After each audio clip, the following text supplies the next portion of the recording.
Ma'am ਅਸੀਂ ਕਿਰਾਏ ਦੇ ਮਕਾਨ 'ਚ ਰਹਿੰਦੇ ਸਾਂ ਤੇ ਮਾਲਕ ਮਕਾਨ ਜੋ ਕਿਰਾਏਦਾਰ ਨਾਲ ਕਰਦੇ ਨੇ ਉਹ ਮੇਰੇ ਤੋਂ ਬਿਹਤਰ ਕੋਈ ਨਹੀਂ ਸਮਝ ਸਕਦਾ।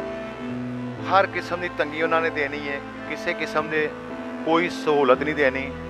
ਮੈਂ ਤੁਹਾਡੀ ਸਕੀਮ ਦਾ ਪਤਾ ਚੱਲਿਆ ਟੀਵੀ ਦੇ ਉੱਤੋਂ, ਮੈਂ ਬੜੇ ਟੁੱਟੇ ਜਿਹੇ ਦਿਲ ਨਾਲ ਅਪਲਾਈ ਕੀਤੀ ਕਿ ਮੈਂ ਕਿਹਾ ਬਹੁਤ ਮੁਸ਼ਕਿਲ ਹੈ ਕਿ ਮੈਨੂੰ ਇਹ ਲੋਨ ਮਿਲੇਗਾ, ਮਗਰ ਮੈਮ ਬੜੇ ਆਰਾਮ ਨਾਲ ਮੈਨੂੰ ਲੋਨ ਮਿਲ ਗਿਆ, ਜਿਹਦਾ ਲੈ ਕੇ ਮੈਂ ਆਪਣਾ ਮਕਾਨ ਬਣਾਇਆ।